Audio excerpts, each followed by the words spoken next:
इस बांसुरी को देख रहे हैं आप? इसकी मधुर धुन सुनकर हर कोई मुग्ध हो जाता है, परंतु इसकी उस पीड़ा को कोई नहीं समझ सकता जो इसने बांस से बांसुरी बनने में पाई है। पीड़ा सहकर ही इसमें से सुर निकलते हैं जो मन को शांति देते हैं। इसी प्रकार पत्थर से प्रतिमा को देव रूप बनने में छेनी और हथौड़ी की मार सहनी पड़ती है, तभी उसकी पूजा होती है। बात यह है कि निर्माण के लिए स्वयं के टूटने का विज्ञान बहुत ही आवश्यक है। जब टूटकर चूर हो जाओगे तभी नया अस्तित्व पाओगे, अर्थात शक्ति पाने से पूर्व पीड़ा का भोग करना आवश्यक है। यदि पीड़ा से भागोगे तो शक्ति नहीं पाओगे। अभी आप पर निर्भर करता है कि आपको बांस बनकर रहना है या बांसुरी, पत्थर बनकर रहना है या प्रतिमा के रूप में सजना है। यह निर्णय आपका है। पूरा भारतवर्ष एक महायुद्ध के ज्वालामुखी के मुख पर बैठा हुआ है। उस युद्ध को प्रारंभ करने का कलंक अपने सर पर मत ले ले। मुझे आपके भांति धर्म स्थापना की कोई चिंता नहीं। मैं यहाँ वो करने आया हूँ जिससे मेरे जीवन को संतुष्टि मिले। मैं संसार को नहीं, अपने जीवन को, अपने आनंद को महत्व देता हूँ। यदि संसार ही नहीं बचेगा तो जीवन में आनंद का क्या महत्व है पुत्र? वो आपकी सोच है, आपका कार्य। मैं वासुदेव कृष्ण नहीं हूँ। मैं ना ही भविष्य की चिंता करता हूँ और ना ही योजनाएं और माया जाल रचता हूँ। मैं अपने आज में जीता हूँ, इस पल का आनंद लेता हूँ। मैं बड़ी उड़ान की योजनाएं नहीं बनाता, बस अपने पंख खोलकर उड़ जाता हूँ। फिर चाहे वायु सुगम हो या चक्रवात, मैं इस पल को जीता हूँ। फिर चाहे अगले पल में मृत्यु हो।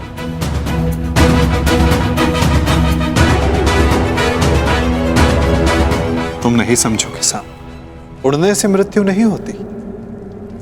मृत्यु तब होती है जब वो धरा पर अनुचित तरह से टकराए। उड़ने में कोई बुराई नहीं, परंतु उड़ने से पूर्व धरा पर ठीक से उतरना आना चाहिए साम। चूंकि उड़ वही सकता है जिसके पांव ठीक से धरा पर टिके हो।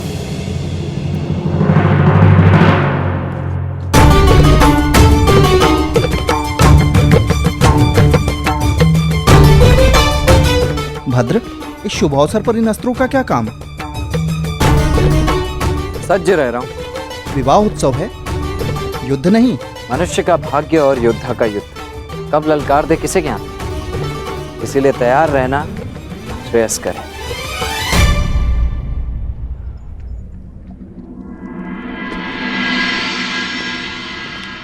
मैं प्रस्तुत हूँ।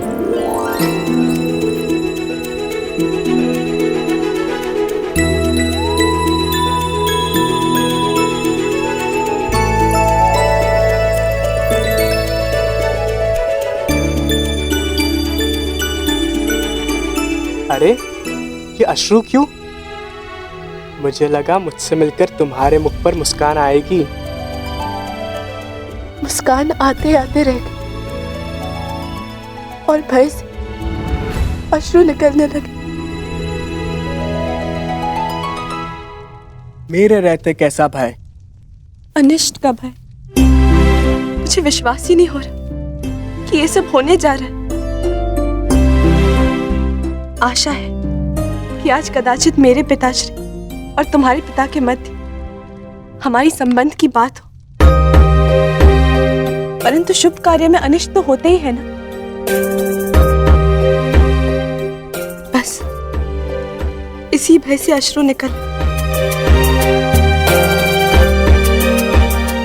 कोई अनिष्ट नहीं आएगा लक्ष्मणा। और यदि आया तो उसे मेरे बाणों का सामना करना होगा।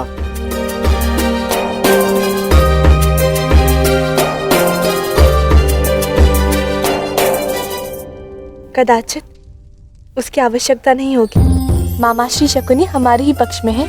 मुझे गांधार राज की चिंता नहीं, समस्या तो तुम्हारे पिता और मेरे पिता के विचार भेद की है। इसीलिए तो मामाश्री शकुनी का हमारे पक्ष में होना श्रेष्ठ है। मुझे उन पे पूर्ण विश्वास है। देखना, वो कोई ना कोई मार्ग अवश्य निकाल लेंगे और पिताश्री भी मान जाएंगे। परंतु मुझे गांधार राज शकुनी पर विश्वास नहीं।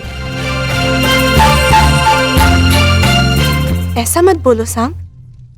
और तुम्हें भी उन पर इतना विश्वास नहीं करना चाहिए, क्योंकि मुझे गांधार राज शकुनी पर विश्वास नहीं और ना ही अपने पिता पर, क्योंकि उन्हें मेरे हर निर्णय में, हर आकांक्षा में खोट दिखाई देता है।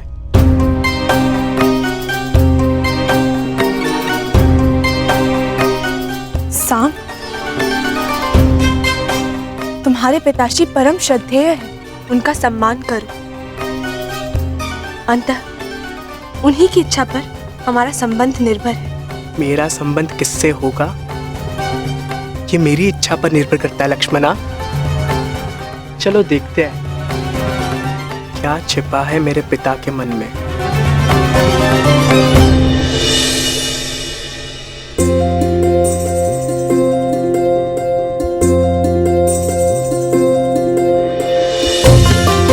अंतिम बार एकांत में हाथ पकड़ रहे हो, अगली बार सबके समक्ष पकड़ोगे। अंतिम अवसर है, सोच लो, मुझसे विवाह करोगे?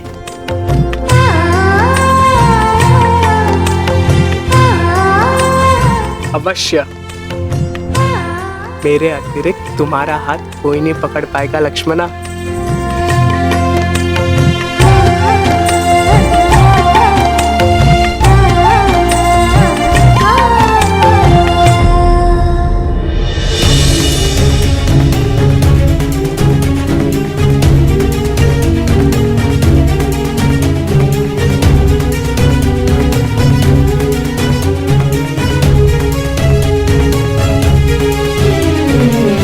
उपस्थित अतिथियों का निवेदन है कि अपना अपना स्थान ग्रहण करें। भोज का समय होने को है। क्षमा चाहता हूं आप सबसे, क्षमा।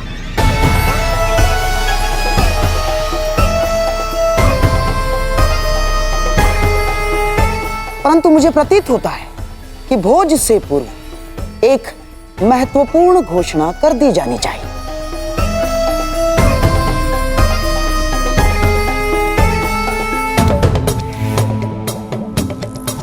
कैसी घोषणा गंधार नरेश?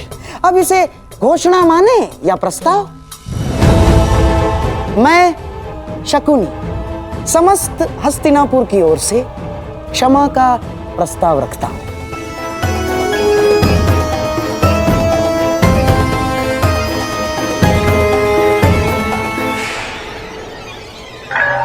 विराट राज, हमने इससे पहले भी आपका आतिथ्य भोगा है। आपने हमारा सम्मान किया, हमारा सत्कार किया, परंतु मेरे प्रिय दुर्योधन ने पांडवों की खोज में सीमाओं का उल्लंघन किया। मैं जानता हूं आपका अपमान हुआ। उसके पश्चात हमने अकारण मत्स्य पर आक्रमण किया, कोई आवश्यकता नहीं थी। हम अपने लक्ष्य को लेकर इतने उतावले हो गए थे कि नीति, संबंध, सब कुछ भुला बैठे, सब कुछ। और इसीलिए मैं शकुनी युवराज दुर्योधन की ओर से और समस्त हस्तिनापुर की ओर से आपका क्षमा प्रार्थी हूं और आपका आभार भी व्यक्त करता हूं कि आपने फिर भी हमें अपनी पुत्री के विवाह में आमंत्रित किया और हमें सम्मानित किया। आभार।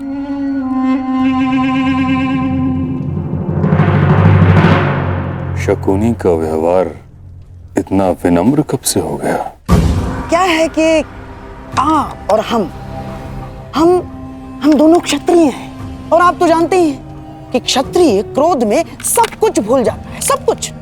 परंतु सच्चा क्षत्रिय वो है जो अपनी भूल स्वीकार करके भी मित्रता का हाथ बढ़ाने में भी पीछे नहीं हटता। इसीलिए मैं शकुनी हस्तिनापुर की ओर से मित्रता का हाथ आगे बढ़ाता हूं।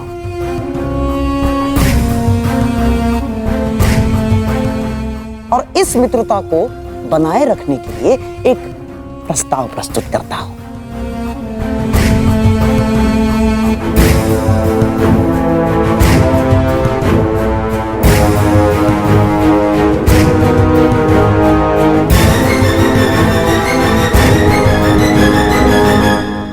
प्रथम पूज्य वासुदेव, क्या इस प्रस्ताव को प्रस्तुत करने के लिए आपकी अनुमति है?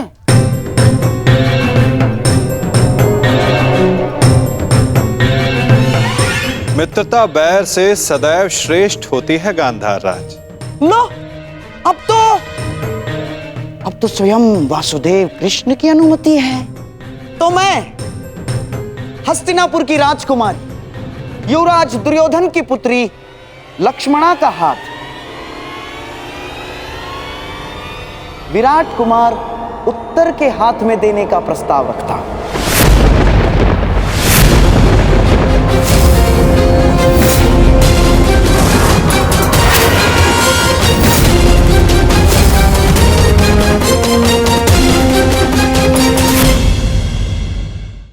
और आशा है कि आप इसे स्वीकारेंगे और हमें संदेश देंगे कि आपने हमारी भूल को क्षमा किया।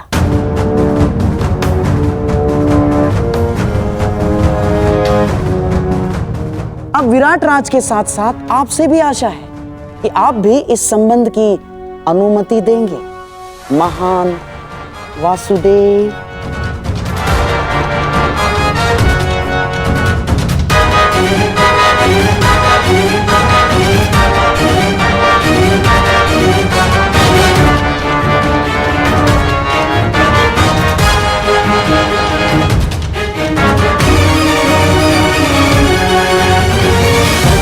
उत्तर का विवाह लक्ष्मणा के साथ? क्यों विराट राज, आपको हमारी मंशा पर संदेह है या हमारी पुत्री के गुणवती होने पर संदेह है आपको, या हस्तिनापुर पर संदेह कर रहे हैं आप? ऐसी बात नहीं है गंधार नरेश। तो परंतु पिछले दिनों विराटनगर और हस्तिनापुर के मध्य जो भी हुआ उसे देखते हुए भी आप उससे पिछले दिनों को स्मरण कीजिए विराट राज, जब विराटनगर और हस्तिनापुर में मित्रता हुआ करती थी। इस कीचक के वध के पश्चात जो कटुता बढ़ी है वो हमारी भूल थी विराट राज। उस भूल को सुधारने का प्रयास कर रहे हैं, उस मित्रता को बढ़ाने का प्रयास कर रहे हैं हम। आप समझ रहे हैं ना मैं क्या कह रहा हूं विराट राज?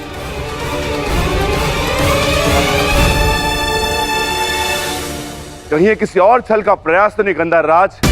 क्या ये संबंध हमसे भविष्य में होने वाले युद्ध में विराट राज का सहयोग प्राप्त करने की योजना तो नहीं है?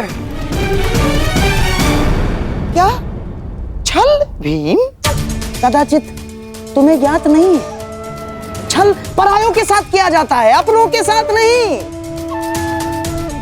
तुम्हें क्या लगता है मैं तुम्हारे ज्येष्ठ भ्राता युधिष्ठिर हूं, जिसने अपने भाइयों को सगों को चौसर के दांव पर लगा दिया?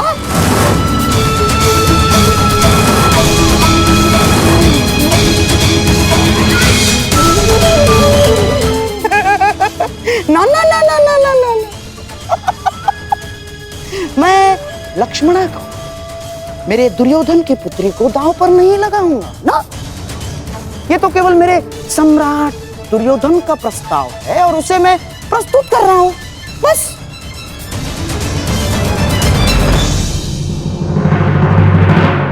है ना दुर्योधन?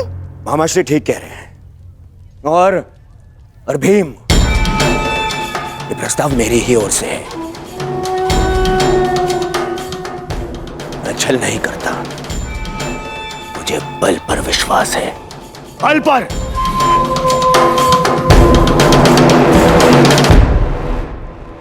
और हाँ भीम, राज परिवारों में विवाह संबंध होना कोई विचित्र बात नहीं है ना।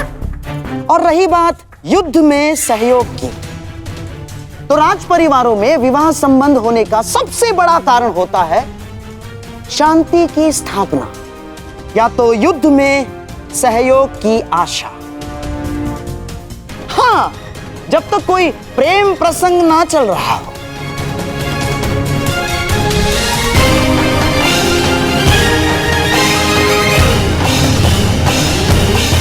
आपका क्या मत है प्रथम पूज्य वासुदेव? आपने भी अपने भांजे अभिमन्यु का विवाह उत्तरा के साथ इसी आशा में किया था कि पांडवों को युद्ध में विराटनगर का सहयोग मिल सके।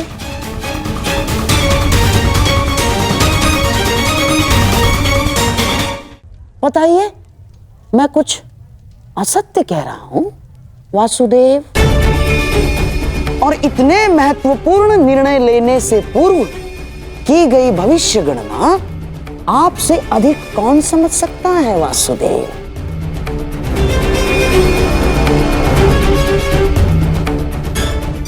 और मनुष्य भी मवेशी इसीलिए घर में लाता है कि उसके दूध से आहार मिल सके, इसलिए नहीं कि उसका पालन पोषण कर सके, है ना वासुदेव? युद्ध भारतवर्ष के द्वार पर खड़ा है और ऐसे में हम युद्ध के सहयोग के लिए कोई विवाह संबंध बनाते हैं तो इसमें आपत्ति है वासुदेव? बताइए।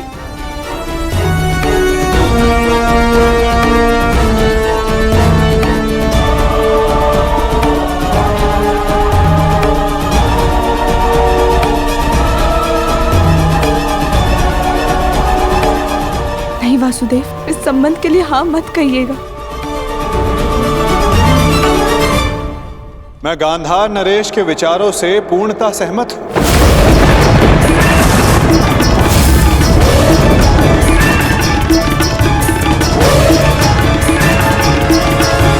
यदि पांडवों को अभिमन्यु का विवाह विराट राज की पुत्री के साथ करने का अधिकार है, तो दुर्योधन को भी विवाह का प्रस्ताव विराट नगर भेजने का पूर्ण अधिकार है।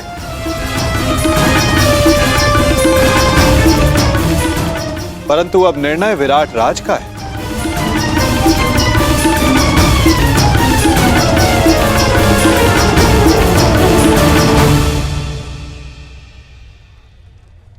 वासुदेव, क्या आप इस संबंध को मान्य करते हैं? विराटनगर और हस्तिनापुर के संबंधों के इतिहास को देखते हुए भी क्या ये उचित होगा? मेरी दृष्टि में शांति से उचित कुछ भी नहीं विराट राज। यदि गांधार नरेश बीते कड़वे संस्मरणों को भुलाकर उज्जवल भविष्य की कामना रखते हुए प्रस्ताव रखना चाहते हैं तो अवश्य गांधार नरेश को पूर्ण अधिकार है। और मुझे आप में विश्वास है, अगर आपने कुछ सोचा होगा तो उसमें सभी का हित होगा। कुमार दुर्योधन, मुझे यह संबंध स्वीकार है।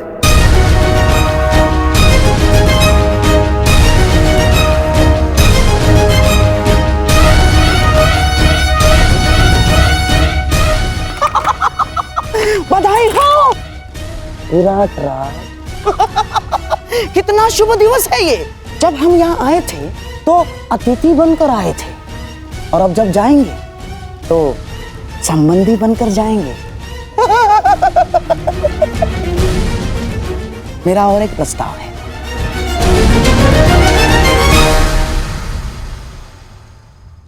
कैसा प्रस्ताव? नहीं, अर्थात पांडवों के और हमारे संबंधी एक ही है और सारे यहाँ उपस्थित भी हैं, तो क्यों ना अभिमन्यु और उत्तरा के साथ साथ लक्ष्मणा और उत्तर का भी विवाह एक ही मंडप में कर दिया जाए।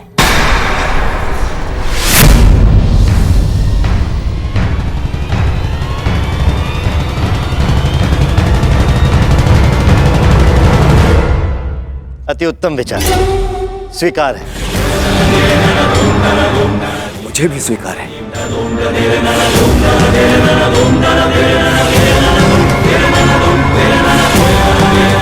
और मेरा भी निवेदन है कि सारे संबंधी गले मिलकर अपने कड़वे संस्मरणों को भूल जाए और फिर भोज आरंभ हो।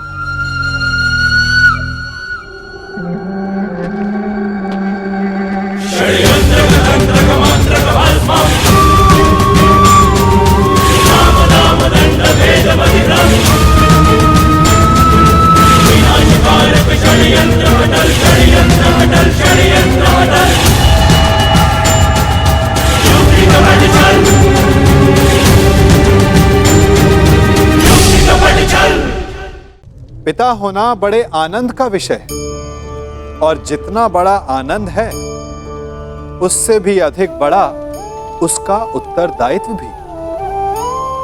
आप में से भी कुछ पिता होंगे, कुछ संतान, और मुझे पूर्ण विश्वास है कि आप लोग भी अपना उत्तरदायित्व अवश्य पूर्ण करते होंगे। हर पिता अपनी संतान के सुख के लिए, उसके उज्जवल भविष्य के लिए रात दिन परिश्रम करता है, धन इकट्ठा करता है, सुविधाएं एकत्रित करता है। आप भी करते होंगे। हर पिता को यही लगता है कि उसने अपनी संतान को सब कुछ दे दिया, परंतु फिर भी संतान प्रसन्न नहीं रहती। यदि आपको विश्वास नहीं तो आप भी स्वयं अपनी ही संतान से पूछ लीजिए। उनको अवश्य कहीं ना कहीं कोई कमी अनुभव होती होगी, और इसका केवल एक ही कारण है, और वो है पिता की भूल। उसे लगता है कि उसने अपनी संतान को सब कुछ दे दिया, परंतु वास्तव में वो उसे सबसे अमूल्य विरासत दे ही नहीं पाता, और वो अमूल्य वस्तु है समय। अपनी संतान को समय दीजिए, उसे समझिए, उसे समझाइए, उसके साथ खेलिए, और जीवन के मैदान में उसे खेलना सिखाइए। उसे संस्कार दीजिए, उसे उसके मार्ग पर चलने दीजिए। मार्ग भटके तो उसे उचित मोड़ भी दिखाइए। विश्वास कीजिए, इससे अधिक कोई अमूल्य वस्तु आप अपने संतान को नहीं दे सकते।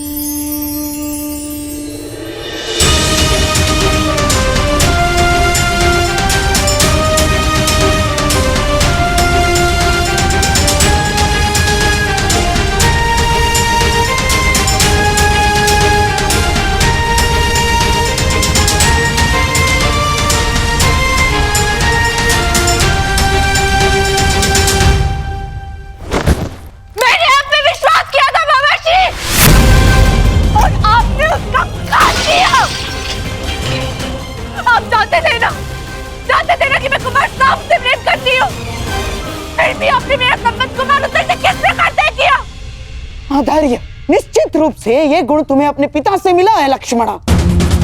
अरे बिना बात की गहराई समझे तुरंत प्रतिक्रिया दे देती हो। पहले शांति पूर्वक मेरी बात सुन तो लो पुत्री। अब सुनने को शेष क्या है मामा श्री? आपने बिल्कुल ठीक कहा। मुझे आंख बंद करके किसी पे विश्वास नहीं करना चाहिए, और आप पर विश्वास करके मैंने बहुत बड़ी भूल की है। इससे शेष तो ये होता कि मैं स्वयं जाके पिताजी से बात कर। आपने मेरे जीवन में दुख के बीज बो दिए मामा श्री।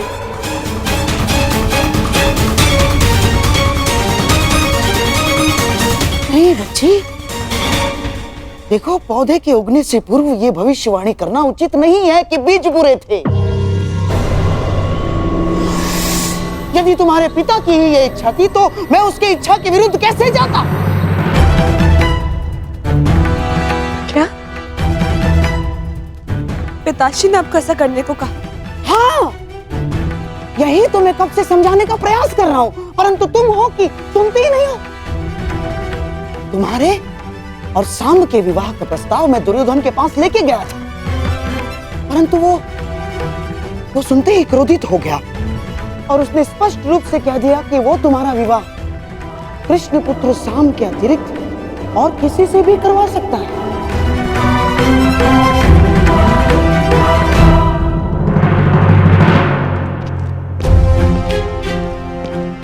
सेवक, ठीक है, तुम्हारी लक्ष्मणा कहाँ है? जी उस और अंतिम कक्ष में।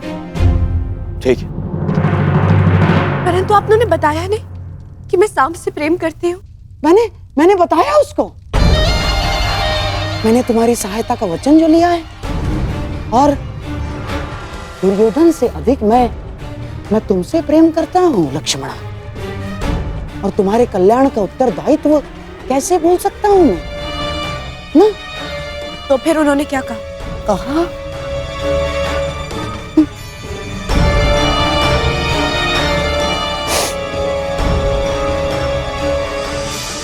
पहली बार उसने मुझसे कटु शब्दों में बात की और स्पष्ट रूप से मेरा यह प्रस्ताव अस्वीकार कर दिया बच्ची उसने। और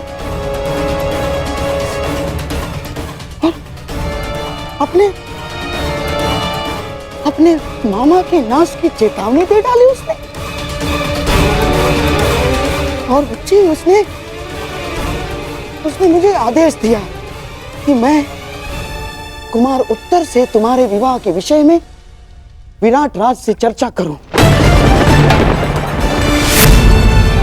और तुम तो जानती हो बच्ची कि तुम्हारे पिता को जब क्रोध आता है तो वो अपने पिता की भी नहीं सुनता।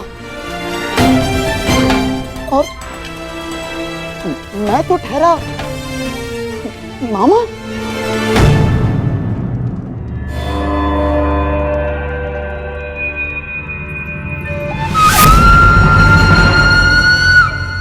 मुझे विश्वास नहीं हो रहा अपनी शत्रुता के चलते पिताश्री मुझसे मेरा प्रेम छीन सकते हैं।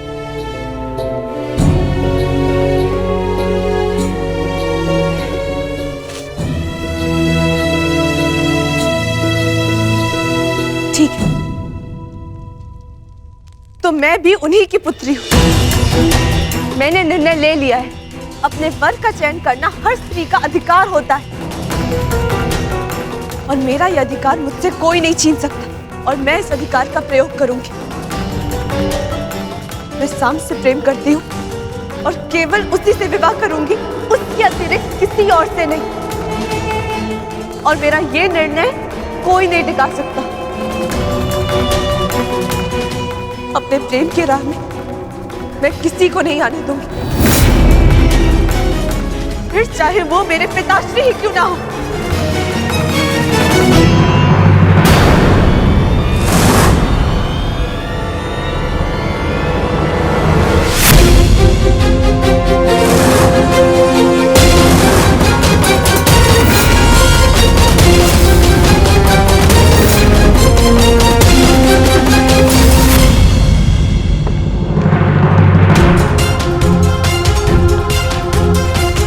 नहीं, मैं लक्ष्मणा का विवाह उत्तर से नहीं होने दूंगा। मुझे कुछ करना होगा। सांब,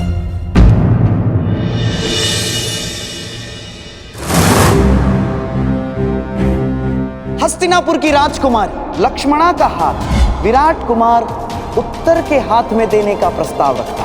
आपका क्या मत है प्रथम पूज्य वासुदेव? मैं गांधार नरेश के विचारों से पूर्णतः सहमत हूं। सांब, जो कुछ होता है सबके हित के लिए होता है पुत्र। अच्छा, फिर आपका मेरा पिता होना क्यों मेरे हित में नहीं हुआ?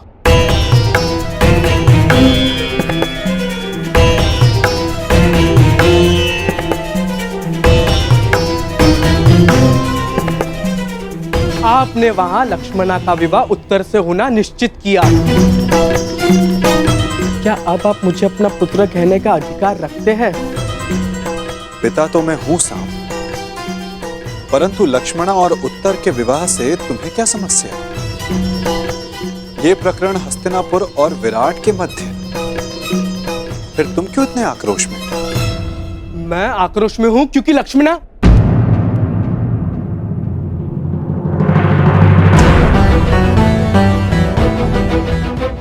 सारा संसार कहता है कि आप सबके मन की बात जानते हैं, तो फिर आप ये नहीं जानते कि मैं आक्रोश में क्यों हूं? इसका अर्थ ये है कि या तो सारा संसार झूठा है या फिर आप इस समय दिखावा कर रहे हैं। आपकी धोरी नीति मैं कभी समझ ही नहीं पाया, या फिर ये कहूं मैं कभी समझना चाहता ही नहीं हूं, क्योंकि आप केवल चाहते हैं कि सब आपके समक्ष झुके। लेकिन मैं उनमें से नहीं हूं। आपको मेरे साथ ये छल नहीं करना चाहिए था, और मैं आपका ये प्रहार जीवन भर नहीं भूलूंगा।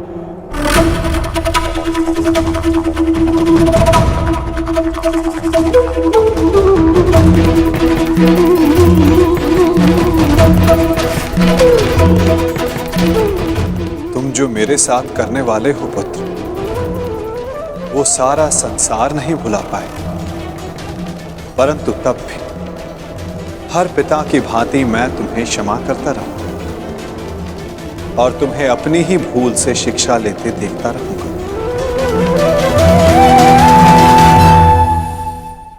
पिताश्री, वो मुझे आपसे कहना है कि मैं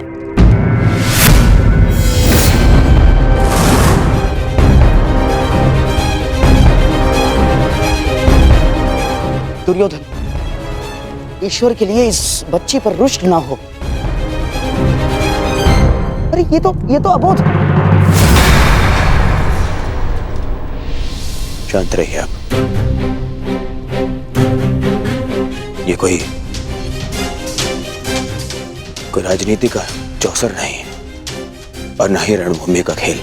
ये मेरा परिवार है, मेरे परिवार की प्रकरण है, और इसके मध्य में आपको बोलने की अनुमति नहीं देता हूं। आज केवल मैं बोलूंगा और आप सुनेंगे।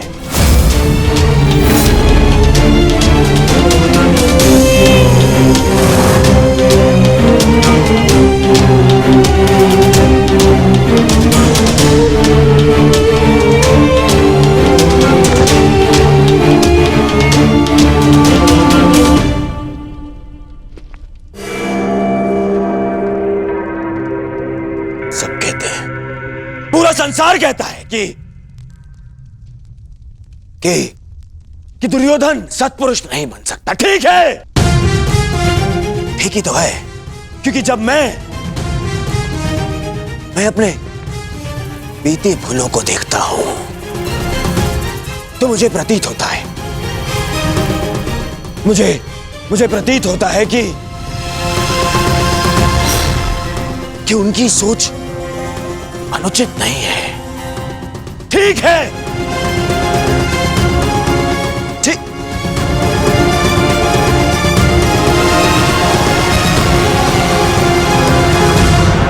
परंतु जब मैं तुम्हें देखता हूं तो मुझे मेरा भविष्य दिखता है।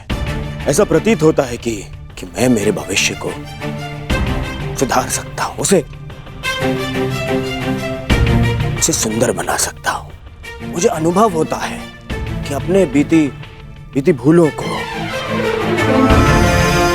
उन पापों को धोने का यदि कोई मार्ग है तो वो केवल तुम्हारे जीवन में आनंद का मार्ग देने से है।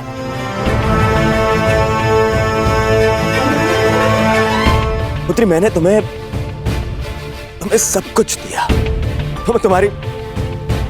तुम्हारी माता टोकती थी, परंतु जो वस्तु तुमने मांगी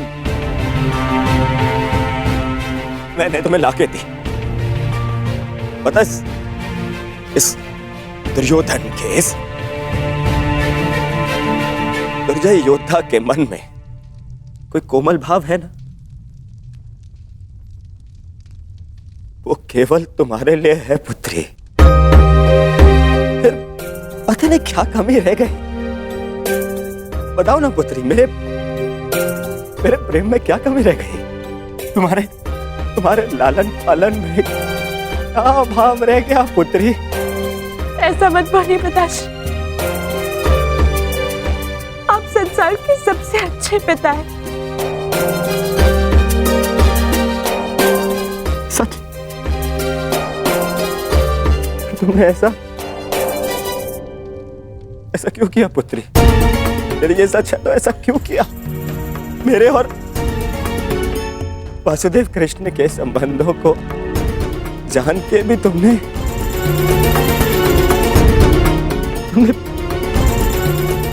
ये निर्णय लिया।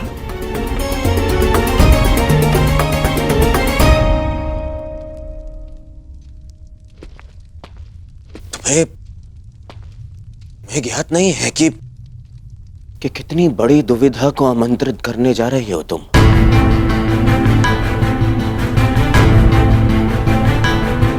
मैं शाम के साथ में तुम्हारा कर्षण समझ सकता हूं पुत्री, परंतु तुम देख नहीं पा रही हो कि मेरे और वासुदेव कृष्ण के कटु संबंधों का प्रभाव तुम्हारे भावी संबंधों पर किस तरह से पड़ सकता है।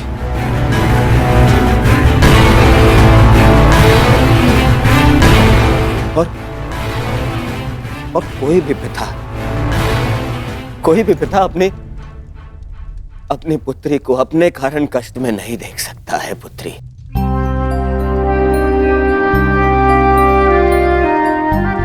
मैं भी नहीं।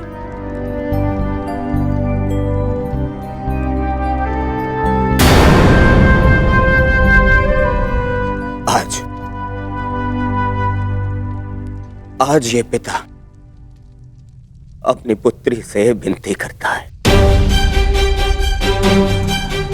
मैं विनती करता हूं पुत्री तुमसे, शाम को अपने दिल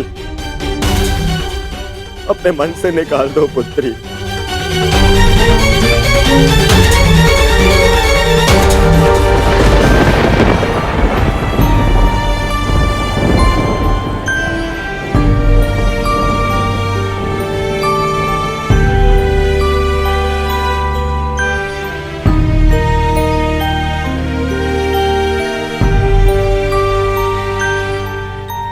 केवल तुम्हें प्रसन्न देखना चाहता हूं पुत्री, और विश्वास करो पुत्री,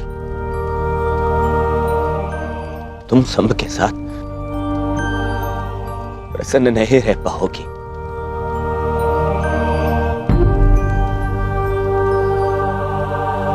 तुम्हारे साथ केवल तुम्हारा भविष्य नहीं, हस्तिनापुर का भी मान और सम्मान जुड़ा है।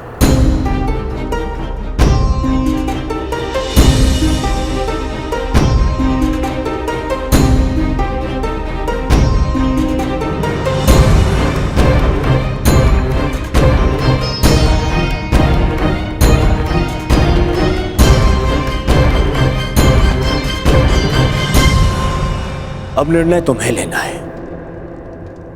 क्या चाहिए तुम्हें? अपने पिता का सम्मान या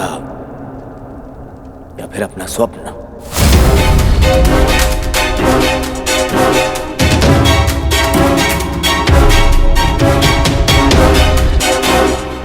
विवाह का निर्णय लक्ष्मणा पर छोड़कर दुर्योधन ने मेरे सारे किए पर पानी फेर दिया।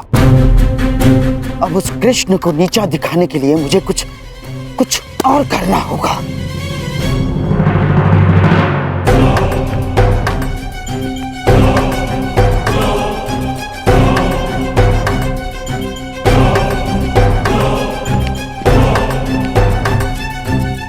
कुमार साम,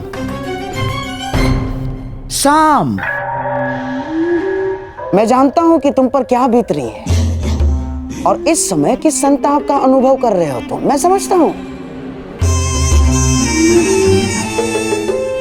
और मैं भी तो चाहता हूं कि लक्ष्मणा को उसका प्रेम मिले और तुम्हारा विवाह उसी के साथ हो।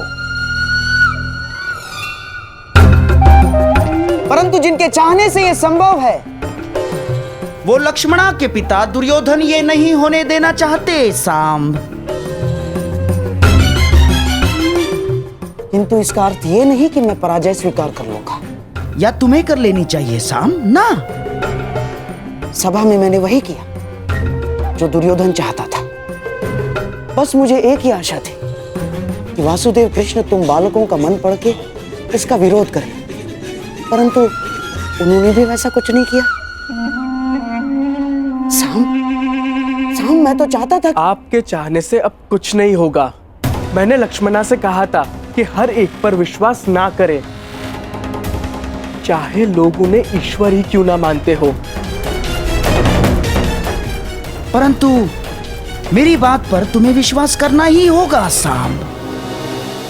यदि दुर्योधन के समक्ष खड़ा होना है, यदि लक्ष्मणा का साथ चाहिए, तो तुम्हें दुर्योधन जैसा ही कुछ करना होगा।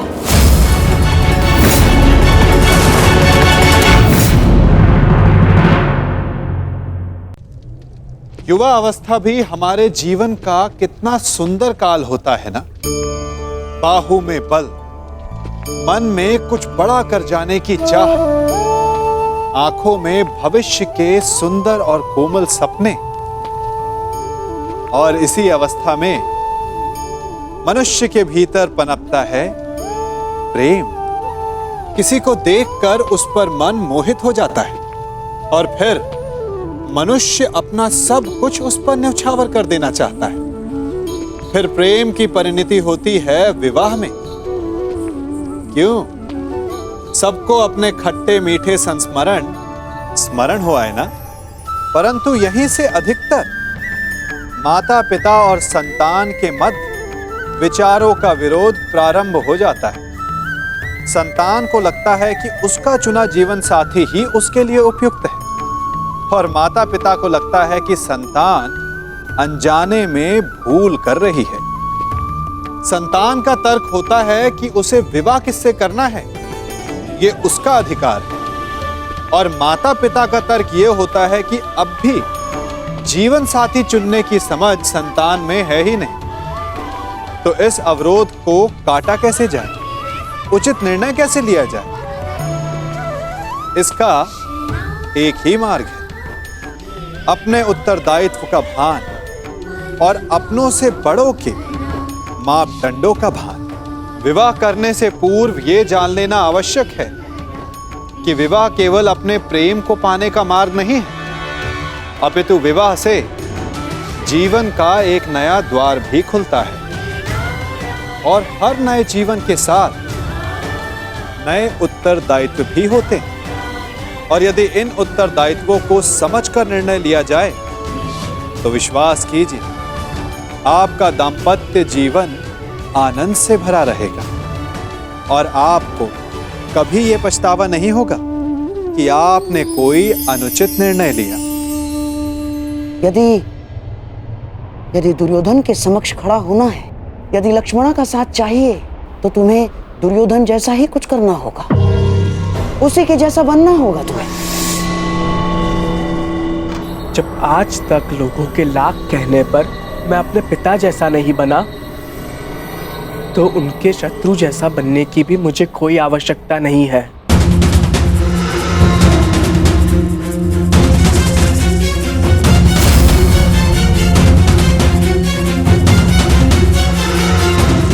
लक्ष्मणा, एकांत।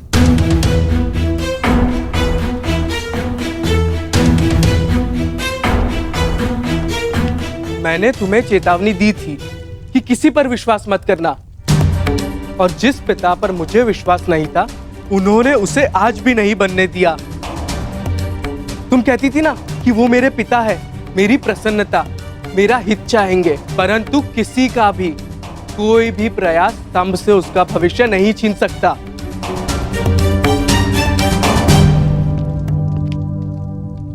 हम अब भी यह विवाह रोक सकते हैं लक्ष्मणा।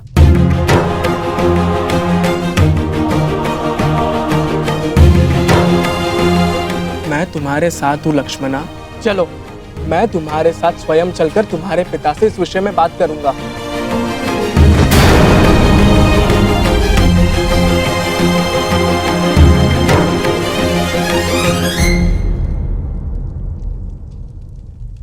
क्या हुआ? भय है कि तुम्हारे पिता मेरा वध कर देंगे। अवश्य ऐसा हो सकता है, परंतु तुम्हें खोकर मैं निष्प्राण हो ही जाऊंगा। एक बार प्रयास तो करो। अगर तुम नहीं चाहती कि मैं तुम्हारे पिता से बात करूं, तो चलो, इससे पूर्व यहाँ कोई आ जाए, हम यहाँ से चलते हैं। अब हमें कोई नहीं रोक पाएगा लक्ष्मणा। नहीं साम, विश्वास रखो, सब ठीक हो जाएगा। चलो। साम, मैं तुम्हारे साथ नहीं चल रही। मैंने कुमार उत्तर से विवाह करने का निर्णय ले लिया है।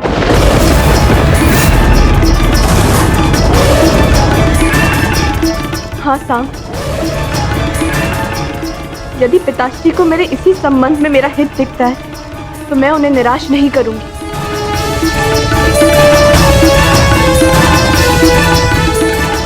वर चुनने का अधिकार कन्या का होता है लक्ष्मणा, उसके पिता का नहीं। लक्ष्मणा, तुम क्या चाहती हो वो अधिक महत्व रखता है। बताओ लक्ष्मणा, तुम क्या चाहती हो? मुझे अपना निर्णय स्पष्ट रूप से बताओ लक्ष्मणा, क्योंकि मेरे लिए कुछ महत्व रखता है तो वो ये है कि मैं तुमसे प्रेम करता हूँ। मैं जानना चाहता हूँ लक्ष्मणा, तुम भी मुझसे उतना ही प्रेम करती हो या नहीं? मैंने अपना निर्णय दे दिया है साम। जिस पिता ने मुझे जीवन दिया, यदि वही मेरा जीवन साथी चुने, तो मुझे उसमें कोई बुराई नहीं दिखती। मैं कुमार उत्तर से ही विवाह करूंगी। साम, फिर कभी मुझसे भेंट करने का प्रयास मत करना।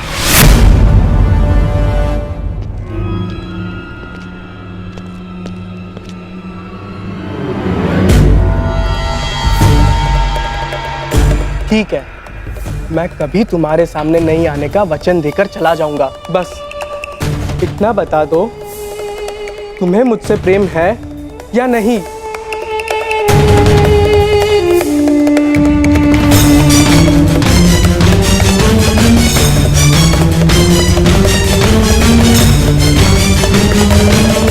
उत्तर दो लक्ष्मणा, उत्तर दो।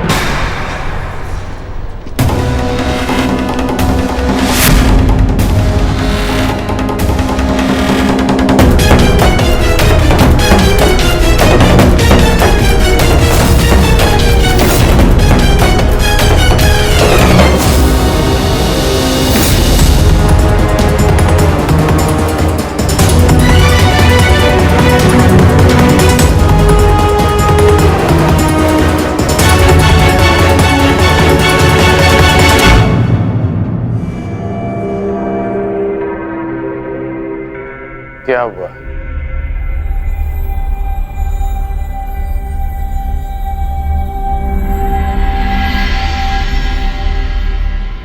तुम संब के साथ प्रसन्न नहीं रह पाओगी। तुम्हारे साथ केवल तुम्हारा भविष्य नहीं, हस्तिनापुर का भी मान और सम्मान जुड़ा है। अब निर्णय तुम्हें लेना है। क्या चाहिए तुम्हें? अपने पिता का सम्मान या फिर अपना स्वप्न?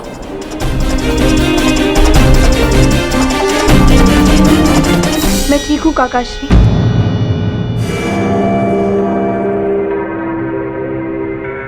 कुमार केवल मुझे विवाह संबंध की बधाई दे रहे थे। आज्ञा दीजिए, मुझे उत्सव के लिए तैयारी के लिए जाना है।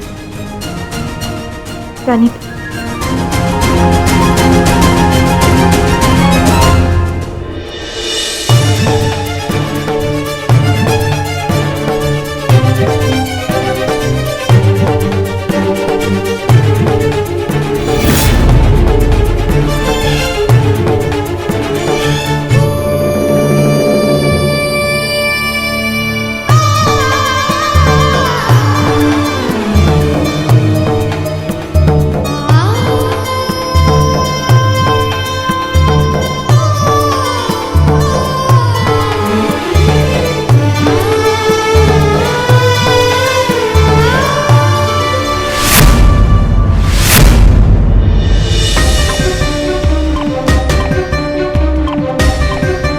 क्या हुआ साम? कोई समस्या है?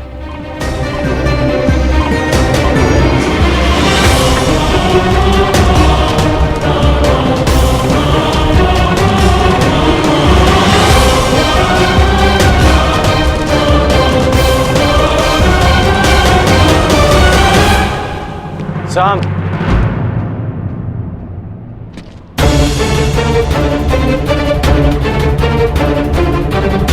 तुम्हारे स्थान पर कोई और होता तो अब तक मेरे बाणों के प्रहार से वो विराट नगर के बाहर होता, परंतु मैं वासुदेव का सम्मान करता हूं, इसलिए शांत हूं। फिर कभी कुमारी लक्ष्मणा के निकट आने का प्रयास मत करना, अन्यथा मैं विवश हो जाऊंगा। संभ को ना आपके वासुदेव से भय है और ना ही उनका सम्मान करने वालों से,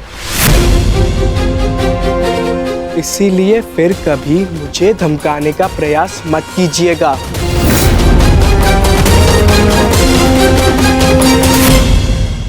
संभ को ना आपके वासुदेव से भय है और ना ही उनका सम्मान करने वालों से, इसीलिए फिर कभी मुझे धमकाने का प्रयास मत कीजिएगा। तुम धमकाने में और चेतावनी देने में अंतर नहीं समझ रहे हो। हाँ, सब कुछ ठीक है ना साहब? कोई तुम्हें कष्ट नहीं दे रहे ना? नहीं भीम काका, मुझे कोई कष्ट नहीं दे रहा। आज्ञा दीजिए। प्रणिपात।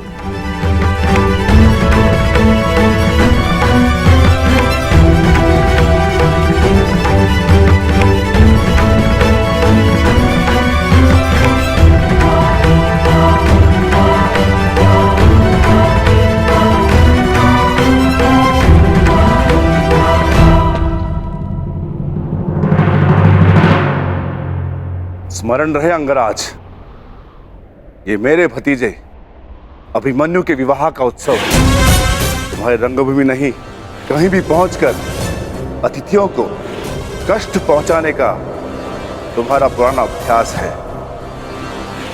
यहां कोई भी विकट स्थिति खड़ी मत करना। मुझे स्मरण है कि मैं यहाँ अतिथि बनकर आया, यहाँ से केवल अतिथि लेकर लौट जाना चाहता हूँ। यहाँ चल रहे किसी भी प्रपंच का भाग बनने की मेरी कोई आकांक्षा नहीं। यदि यहाँ किसी ने विकट स्थिति को जन्म दिया तो मुझे उसे काटना अच्छी तरह आता है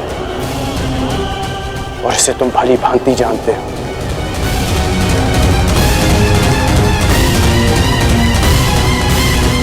अरे, आप दोनों अभी तक यहीं हैं? चलिए, उत्तरा का बस अलंकरण समारोह आरंभ होने जा रहा है। आइए।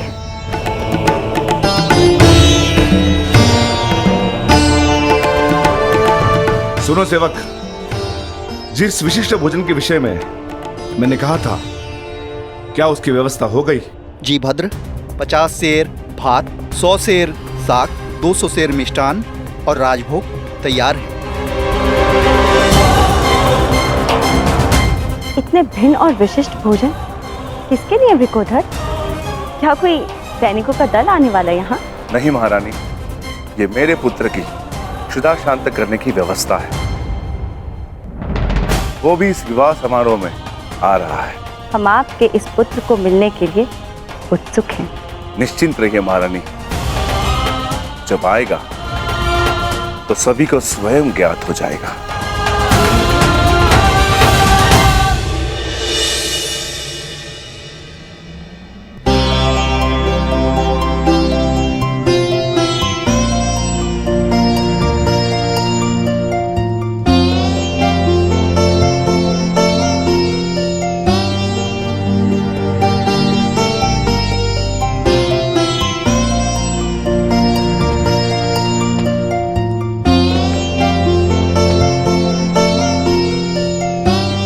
और अब जो तुम्हें आशीर्वाद देने वाले हैं वो ये हस्तिनापुर के पर्यायवाची हैं। महाराज धृतराष्ट्र के ज्येष्ठताश्री, अपने वचन के लिए किसी भी सीमा तक जाने वाले महान योद्धा, गंगापुत्र महामहिम भीष्म।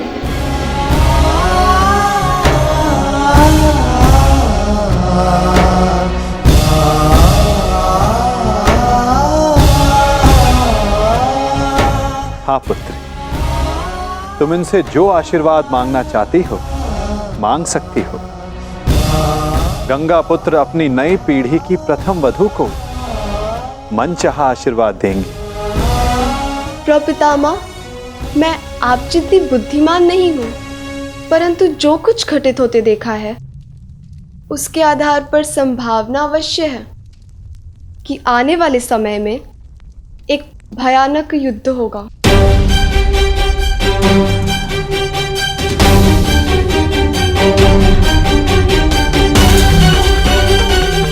और योद्धा धर्म के आधार पर मेरे होने वाले पति को भी इस युद्ध में सम्मिलित होना होगा।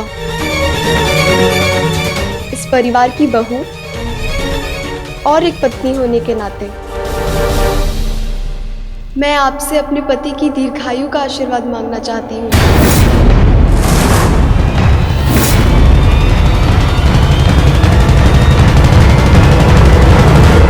अरे अरे अरे रुकिए पितामह।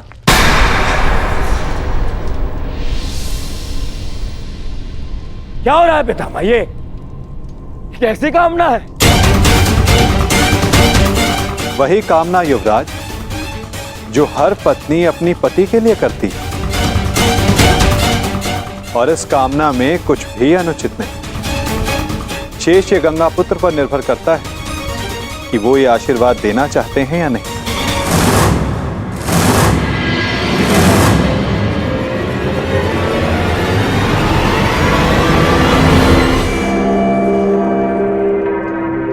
पुत्री उत्तरा,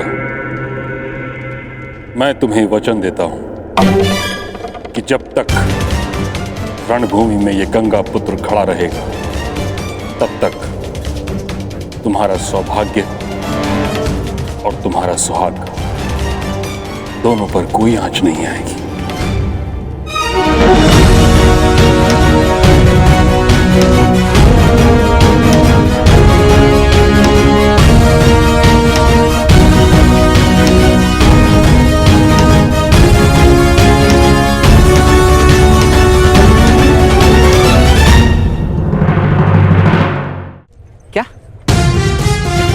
लक्ष्मणा कुमार उत्तर से विवाह कर रही है और वो तुम्हें देखना तक नहीं चाहती। हाँ मित्र, सही सुना तुमने। परंतु वो ऐसा कैसे कर सकती है? वो तो केवल तुमसे प्रेम करती। तुम्हारी लक्ष्मणा ने ही मुझे संदेश लेकर तुम्हारे पास भेजा था। और अब लक्ष्मणा का कहना है कि वो मेरा मुख तक नहीं देखना चाहती।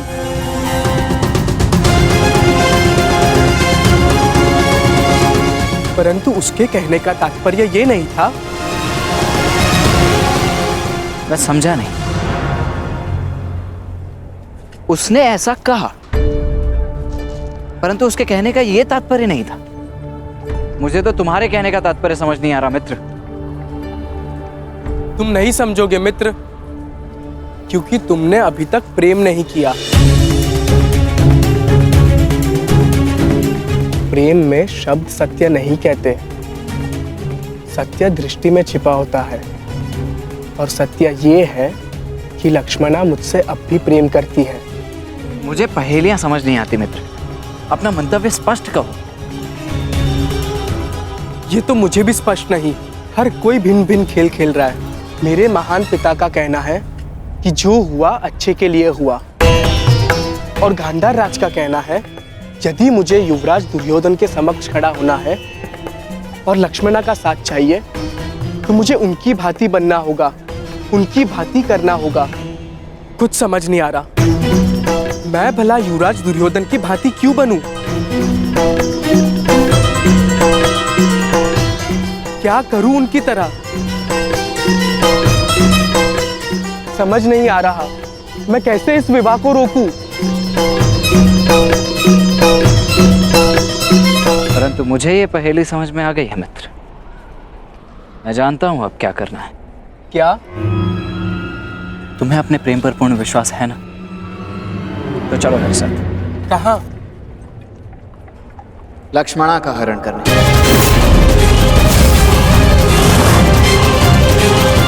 परंतु मैं तो लक्ष्मणा से प्रेम। गांधार राज के संकेत को समझो मित्र।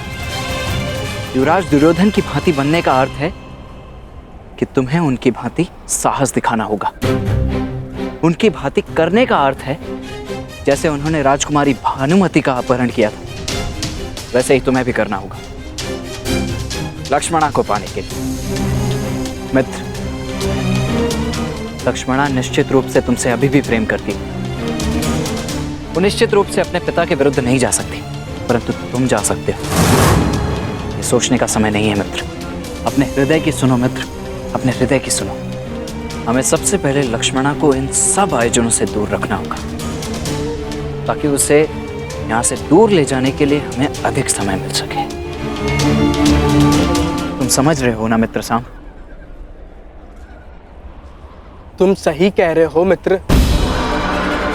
मैं अपने प्रेम का बलिदान नहीं दूंगा और ना ही लक्ष्मणा को इतना बड़ा बलिदान देने दूंगा। आज पहली बार अपने पिता के पथ पर चलेगा साम। हरण करेगा साम, हरण करेगा साम।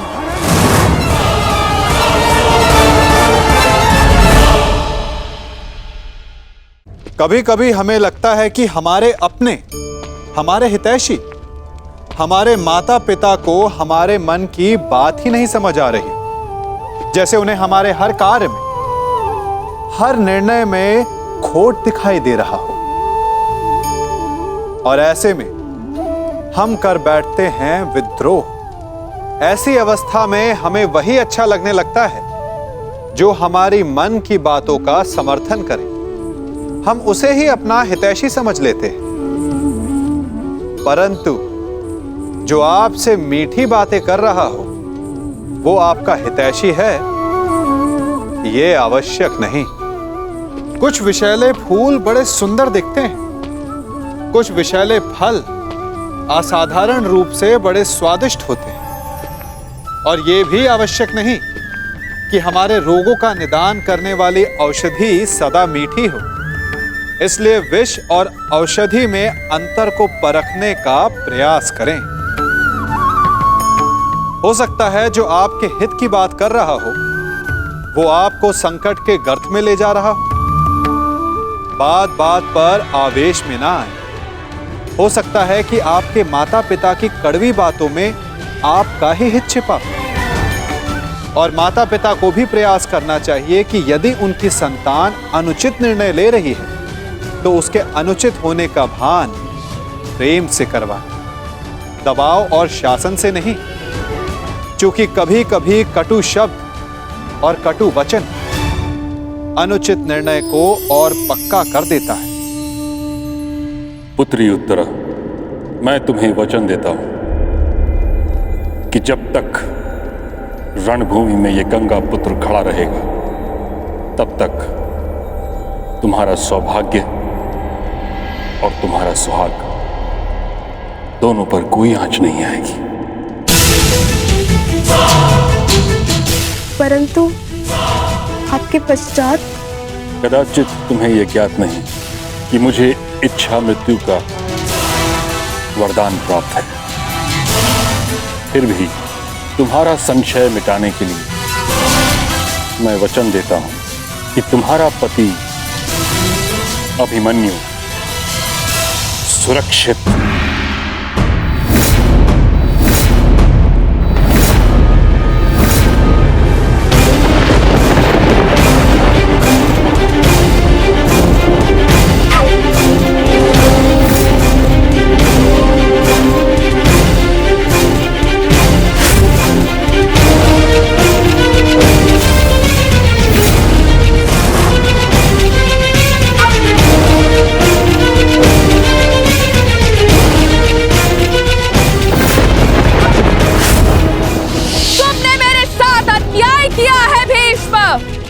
हस्तिनापुर के सिंहासन के लिए मेरा जीवन नाश कर दिया, मेरा त्याग कर दिया।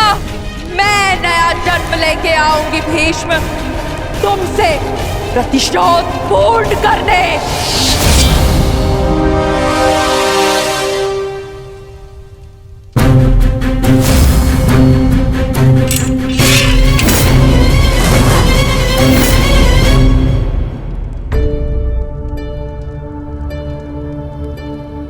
बहुत व्यस्त हो लक्ष्मणा?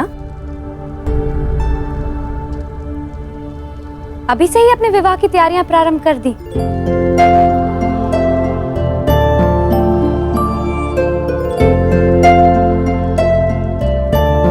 प्रणिपात काकीश्री। प्रसन्न रहो पुत्री। एकांत, तुम्हारी सास श्री तो राजकुमारी उत्तरा के वस्त्र अलंकरण समारोह में व्यस्त हैं।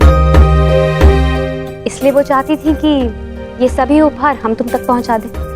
और वैसे भी महारानी सुदेशना से अधिक मेरा मन है कि मैं तुम्हें होने वाली महारानी की भांति सजते हुए देखूं।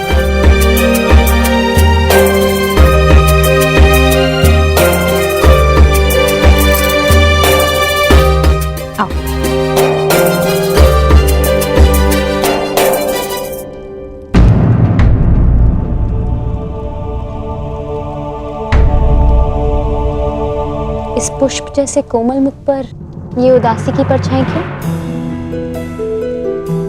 सब ठीक तो है ना लक्ष्मणा? तुम कुशल तो हो? मैं तो ठीक हूँ काकीश्री, परंतु आप इतनी क्षमाशील कैसे हो सकती है?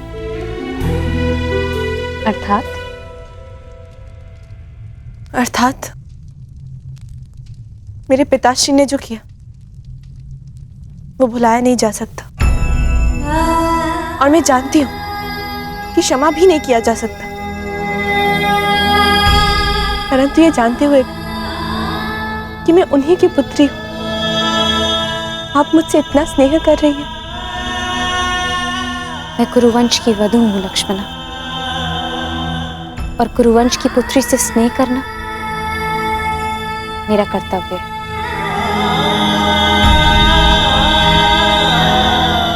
मैं आपसे कुछ मांग सकती हूँ काकीश्री?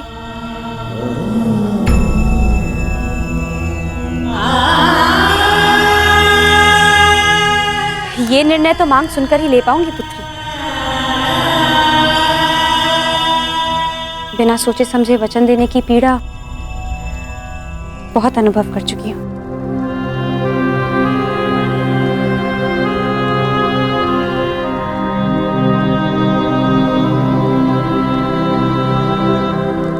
हो सके तो मेरे पिताश्री को क्षमा कर दीजिए।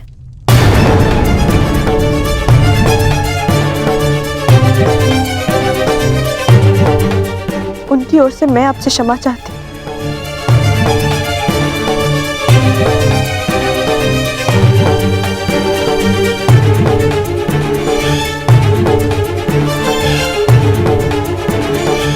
जानती हो लक्ष्मणा, हम स्त्रियों के जीवन की सबसे बड़ी भूल क्या होती है? कि हम अपने जीवन में आए हुए पुरुषों की भूलों की क्षमा मांगती हैं और उनकी भूलों का दंड स्वीकार करती हैं। और वो इसलिए क्योंकि कदाचित हमें यही सिखाया जाता है। मैं कुछ समझी नहीं।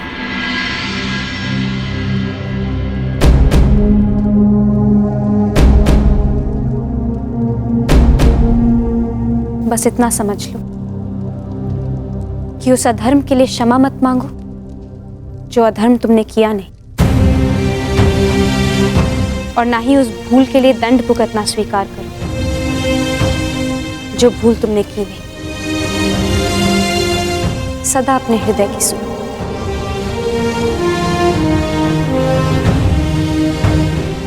क्या आपने अपने हृदय की सुनी थी जब आपको जीवन में कोई विकल्प नहीं दिया गया और 5 पुरुषों से विवाह करना पड़ा?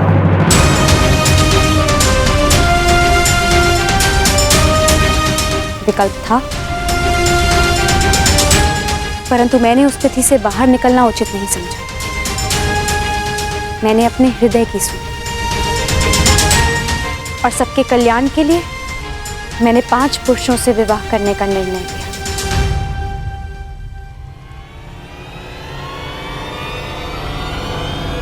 मैं तुम्हारे पिताश्री को क्षमा नहीं कर पाऊंगी।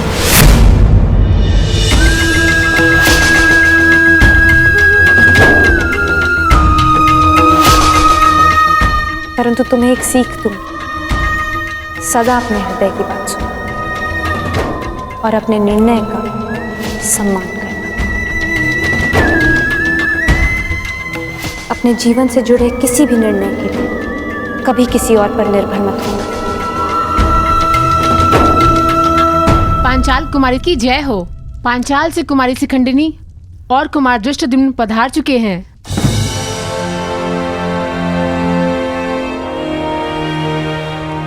नव विवाहित युगल को पंचाल राज्य की ओर से हार्दिक बधाई। ये भेंट स्वीकार करें। ये स्वर्ण मुद्रा पंचाल राज्य और हमारे मित्र राज्य विराटनगर और पांडवों के प्रति संधि और सहयोग का प्रतीक है।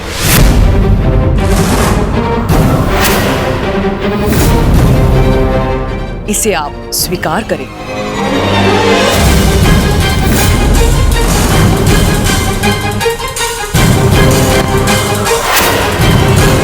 ये कटार पंचाल राज्य और हमारे मित्र राज्य की शक्ति दर्शाती है।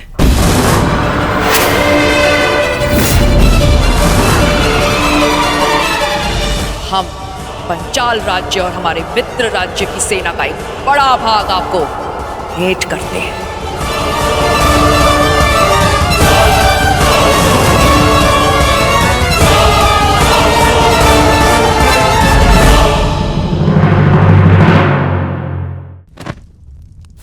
और ये माटी पांचाल राज्य और उसके पड़ोसी मित्र राज्य की भूमि का संकेत है।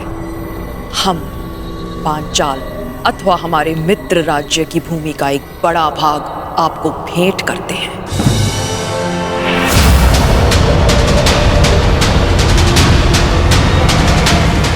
ये क्या हो रहा है?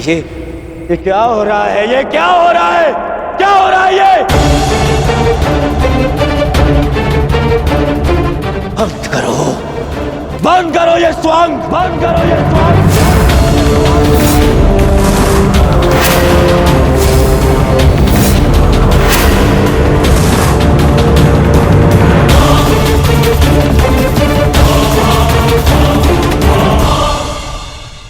याद नहीं है?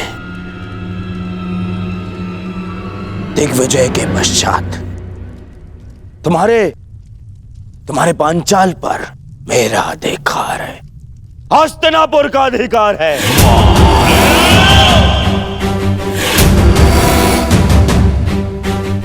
और इस भांति ये भेंट देना हमारे अधिकार के लिए चुनौती है।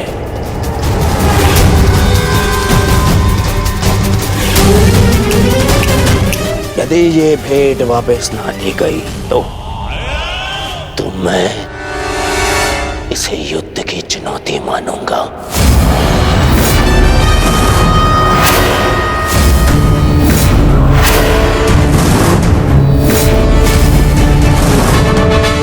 युद्ध की चुनौती, युद्ध की चुनौती, युद्ध की चुनौती।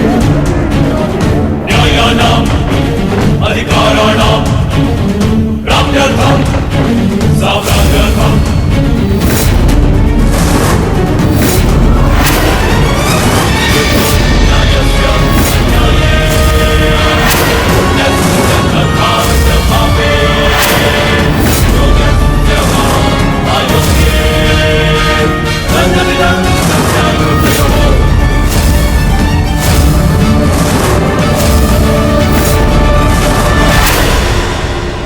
क्या पिताश्री ने तुम दोनों को यहाँ पहरेदारी करने को कहा है?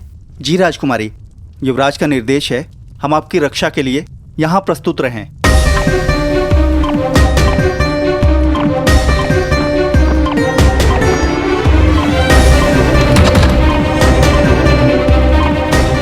हस्तिनापुर की राजकुमारी लक्ष्मणा का हाथ विराट कुमार उत्तर के हाथ में देने का प्रस्ताव रखता हूं। तुम सब के साथ प्रसन्न नहीं रह पाओगी अब निर्णय तुम्हें लेना है, अपने पिता का सम्मान या फिर अपना स्वप्न।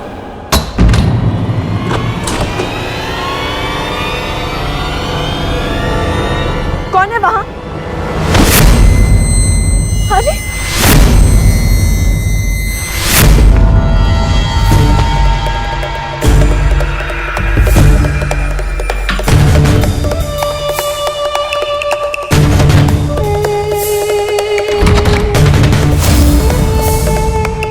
कौन हो तुम? वहीं रुको। मेरे बाद पीछे आ जाओ। तुम ऐसे नहीं मानोगे ना?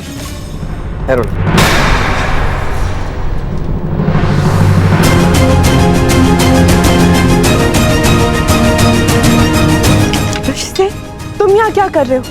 ये बताने का समय नहीं है लक्ष्मी, समय कुछ कर दिखाने का है।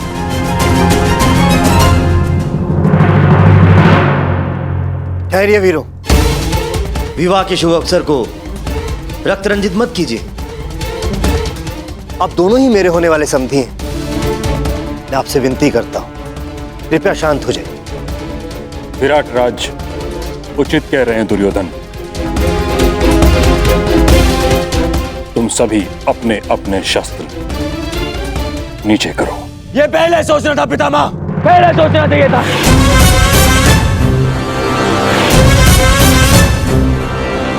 ना मैं, ना यहाँ कोई मूर्ख नहीं है, सब दिख रहा है। कैसे ये विवाह भेंट के नाम पे क्या कुचक्र चल रहा है, यहाँ सब दिखाई दे रहा है।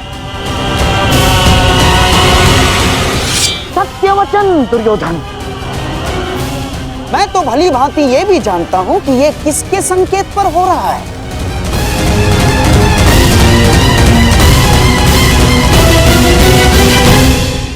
मैं तो भली भांति ये भी जानता हूं कि ये किसके संकेत पर हो रहा है।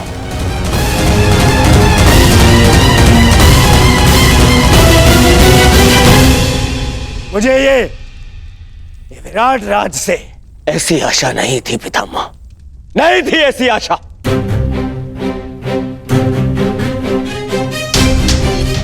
मैंने यहां आकर भी तक पैर बुलाकर आपको समधी बनाने का प्रस्ताव रखा और आपने हस्तिनापुर को ही अपमानित किया।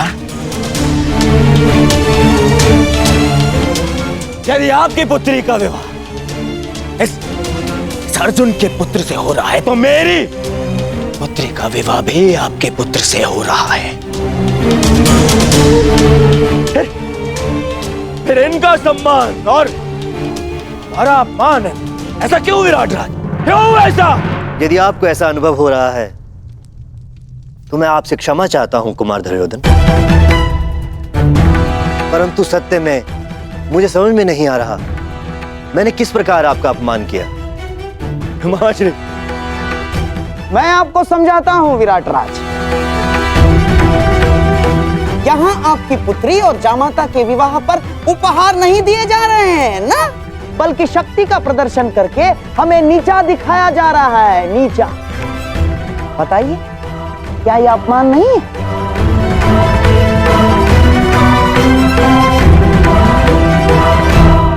और तुम पांचाल कुमारी, जो उपहार तुम यहाँ भेंट स्वरूप लाई हो, उसमें केवल मेरा और हस्तिनापुर का अधिकार है, केवल मेरा। ये कौरवों की संपत्ति है, तुम्हारी नहीं।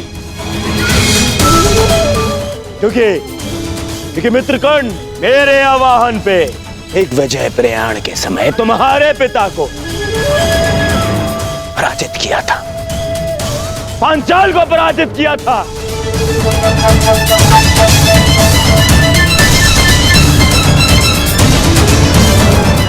तब से पांचाल की समस्त संपत्ति, ये भूमि, तुम्हारी सेना, सब मेरी है, सब मेरी है।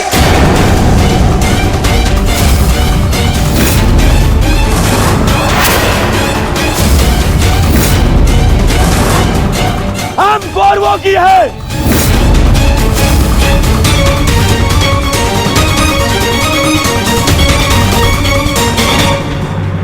जो मैं आज करने आया हूं उसके लिए यह जानना अति आवश्यक है कि तुम कुमार साम से प्रेम करती हो या राजकुमार उत्तर से विवाह करना चाहती हो।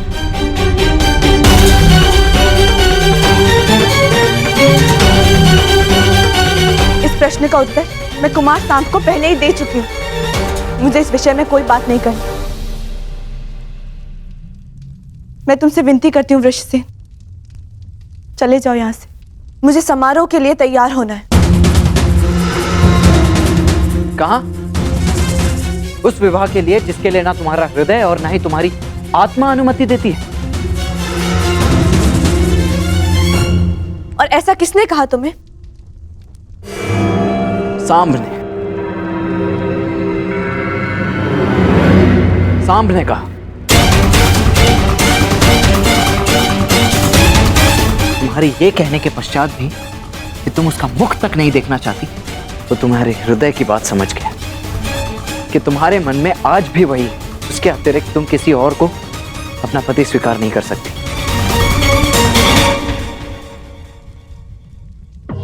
ये जीवन तुम्हारा है लक्ष्मण, तो निर्णय भी तुम्हें ही लेना है। मैं केवल ये कहना चाहता हूं कि अभी भी अवसर है। बताओ तुम्हारे हृदय में क्या है? क्या तुम साम से प्रेम करती हो, उससे विवाह करना चाहती हो?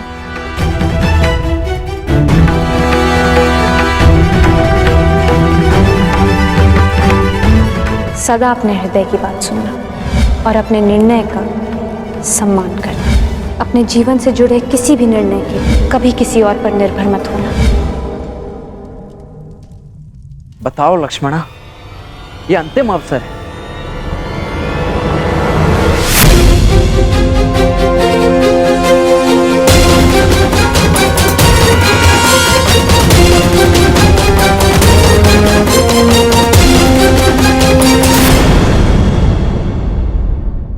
हर शब्द अपने आप में इतना शक्तिशाली होता है कि यदि आप चाहें तो उन्हीं शब्दों से सृजन कर सकते हैं और चाहें तो नाश भी। फिर चाहे सृजन और नाश नए संबंधों का हो या फिर नए युग का। आजकल सर्वत्र सहनशीलता की कमी है। बात बात पर लोग झगड़ जाते हैं, विवाद पर उतारू हो जाते हैं। कारण शब्दों का प्रयोग। शब्दों का और वचनों का उचित प्रयोग करना सीखिए। आपकी आधी समस्याएं तो वहीं समाप्त हो जाएंगी। शब्द हमारी सबसे बड़ी पूंजी। उनका सोच समझकर भली प्रकार उपयोग करना ही श्रेयस्कर है। जो शब्द की महिमा और शक्ति को पहचान गया, वो इस सृष्टि के आनंद को भी समझ गया। आप भी समझिए। बताओ तुम्हारे हृदय में क्या है? क्या तुम साम से प्रेम करती हो, उससे विवाह करना चाहती हो? बताओ लक्ष्मणा, ये अंतिम अवसर है।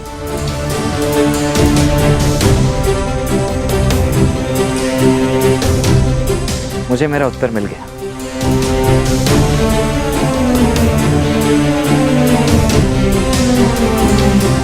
रुक जाओ वृषसेन।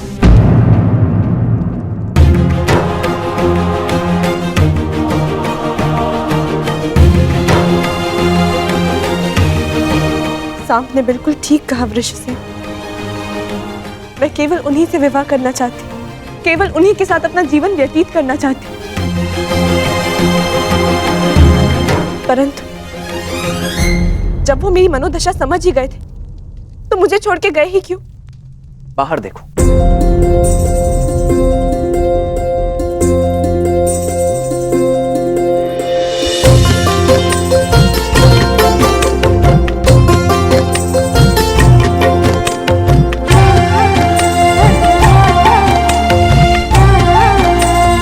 एक दूसरे को देखने के लिए बहुत समय मिलेगा लक्ष्मण, परंतु एक दूसरे के साथ जाने के लिए समय कम। शीघ्र तैयार हो जाओ। तैयार? परंतु किस लिए? अब इसका निर्णय मैं लूंगा कि किसको क्या मिलेगा। आपने मेरे पिता को पराजित किया था कुरु कुमार, मुझे नहीं। छल किया गया था मेरे साथ। ब्रह्मास्त्र ये प्रतिद्वंद्वी के सबसे बड़े शत्रु का भय उसके समक्ष उत्पन्न कर देता है।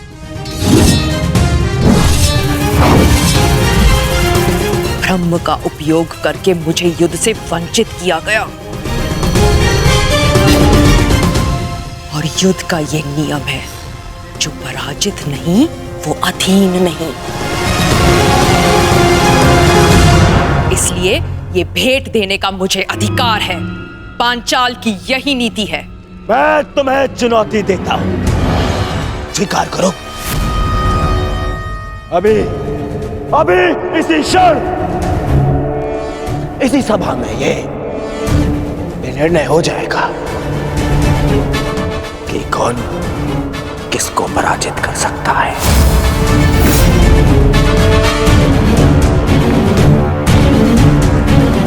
न्यायानाम अधिकाराणाम प्राप्त्यर्थम साम्राज्यर्थम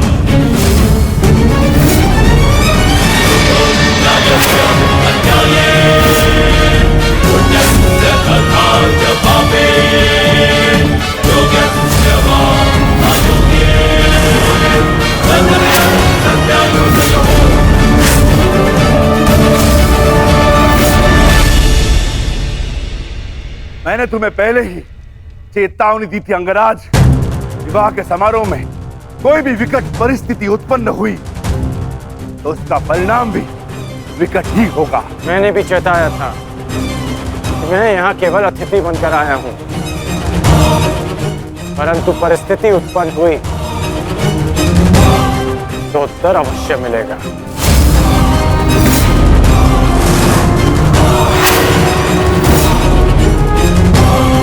ठहरो, यहां कोई युद्ध नहीं होगा। मत भूलो कि ये अभिमन्यु का विवाह है।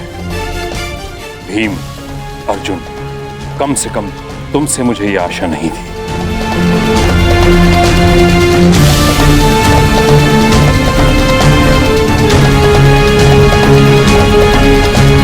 मैंने केवल हस्तिनापुर का अधिकार प्रस्तुत किया है और कुछ नहीं। आप ही बताइए, जब पांचाल पर अब भी मेरा अधिकार नहीं है, हमारा अधिकार नहीं है। यदि अधिकार की बात है तो कहां है इंद्रप्रस्थ, जिस पर अज्ञातवास पूर्ण होते ही हमारा अधिकार होना चाहिए था। कैसा अधिकार? क्या तुम्हारी स्मृति पे 13 वर्ष के समय ने धूल जमा दी है दुर्योधन? क्या तुम्हें स्मरण नहीं कि शर्त यह थी कि 12 वर्ष का वनवास और 1 वर्ष का अज्ञातवास पूर्ण होते ही हमें फिर से हमारा छीना हुआ राज्य वापस मिलेगा और ज्येष्ठ युधिष्ठिर फिर से सम्राट बन जाएंगे।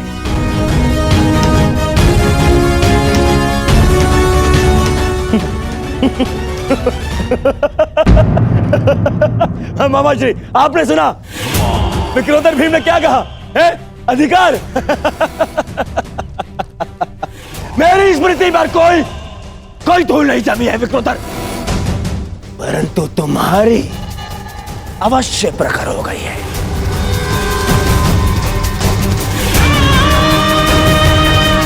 क्योंकि मेरी गणना के अनुसार तुम्हारा ज्ञातवास तुम्हें पहले ही भंग कर चुका हूं, इसीलिए मैं तुम्हें कुछ नहीं दूंगा। कुछ नहीं मिलेगा तुम्हें। और वैसे भी विराट युद्ध में मैं पहले ही घोषणा कर चुका हूं कि इंद्रप्रस्थ पर अब भी मेरा दुर्योधन का अधिकार है।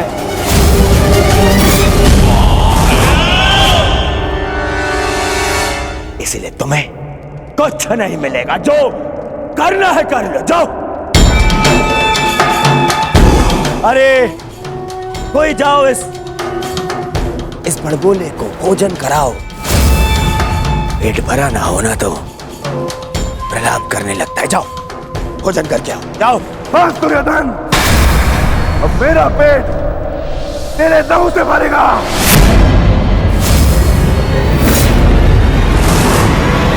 सावधान दुर्योधन।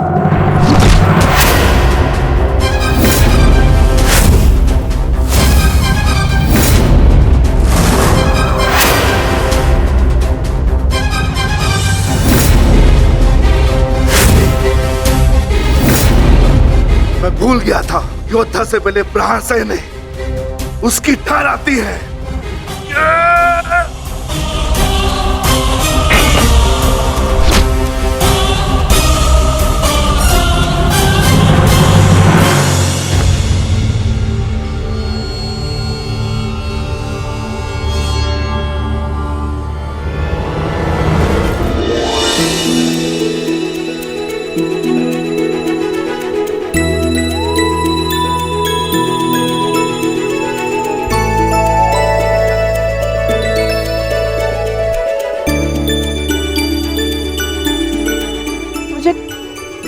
क्षमा कर दो साहब, मेरे कारण आपको बहुत ठेस पहुंची ना। तुमने सोच भी कैसे लिया? मात्र तुम्हारे कह देने से शाम तुम्हें अकेला छोड़ जाएगा।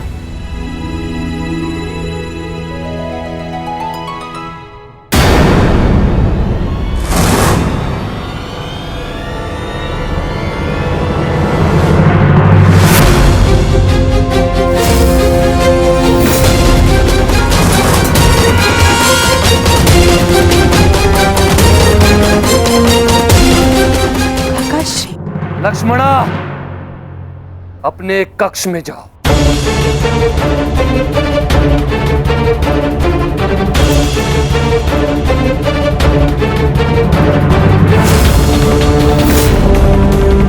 लक्ष्मणा, अब यदि कहीं जाएगी तो केवल मेरे साथ। अंततः तुमने अपने पिता के लक्षण दिखा ही दिए सांप। इसके विपरीत मैंने जो लक्षण दिखाए वो मेरे होने वाले ससुर, आपके ज्येष्ठ युवराज दुर्योधन में है। मौन रहो मूर्ख। ये मत भूलो कि तुम किसके समक्ष खड़े हो। दुशासन नाम है मेरा, जो आज तुम्हें तुम्हारे दुस्साहस का दंड देगा।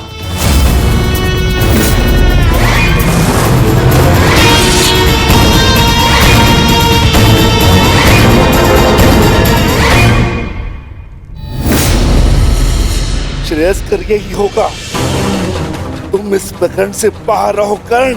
ये राजपुत्रों का प्रकरण है, तुम जैसे सूत पुत्रों का नहीं। ये भूमि के अधिकार की बात हो रही है, रथ की रास थामने की नहीं। मैं केवल एक ही भूमि जानता हूं, और वो है रणभूमि, जिस पे प्रत्येक योद्धा का अधिकार होता है।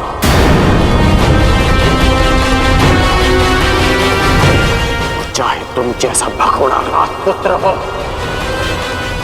या मेरे जैसा सूतपुत्र। तो ठीक है, आज मैं तुम्हारे योद्धा होने का भ्रम ही तोड़ देता हूं।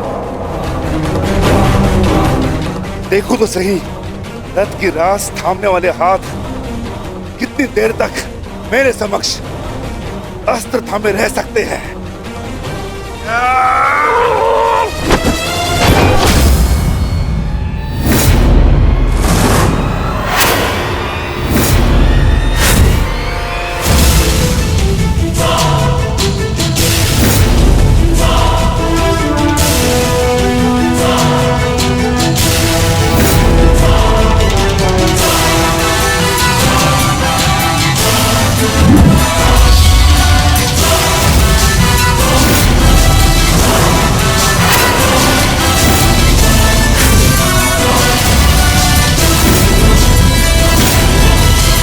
जानता था मैं, तू कट्टर धनुर्धर है। अवसर पाते ही दूर जाकर प्रहार करेगा। वीरों की भांति सामने खड़े होकर युद्ध करने का ना तुम्हें साहस है ना ही बल।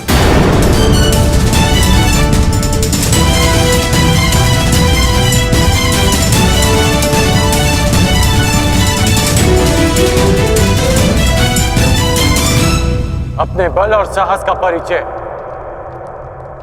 उस दुर्जय योद्धा को 2 बार दे चुका हूं मैं, जिसे तुमने छल से मारा था, जरासंध।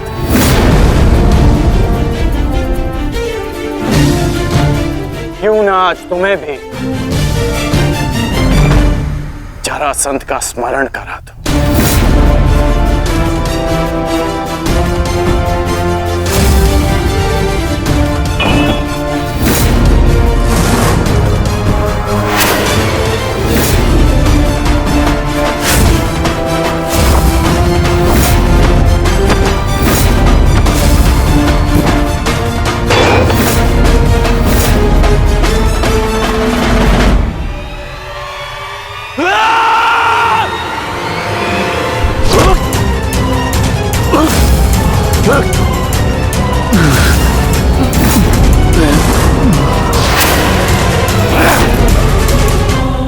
मेरी भतीजी से अपना हाथ दूर हटा छलिया पुत्र। मैं तुझे अंतिम चेतावनी देता हूं, लक्ष्मणा का हाथ छोड़ दे।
दानव यहाँ क्या कर रहा है?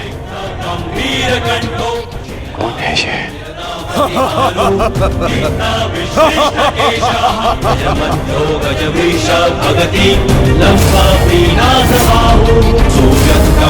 राक्षसी जो लोकवीरस्य पुत्रः।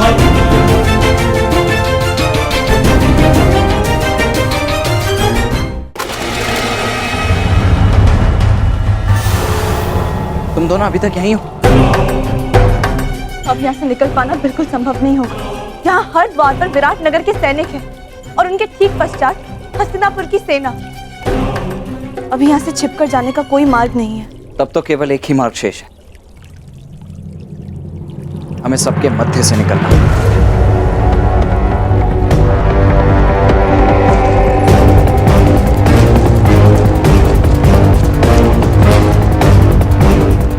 ये कौन है?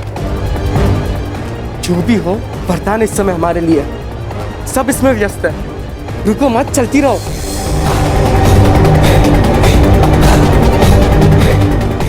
साम,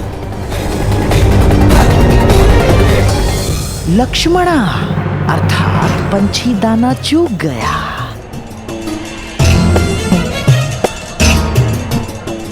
तुम्हारे पिता को कितना गर्व होगा साम, महान वासुदेव का महान पुत्र कितने महान प्रयोजन को लाक्षित कर रहा है।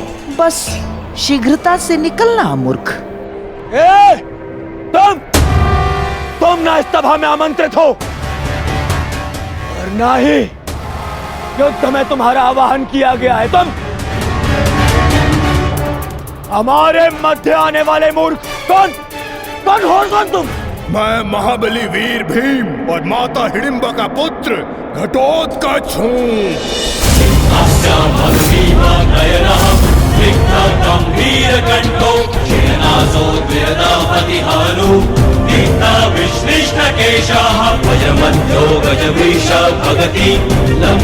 स्वागत है घटोत्कच, मायावी घटोत्कच।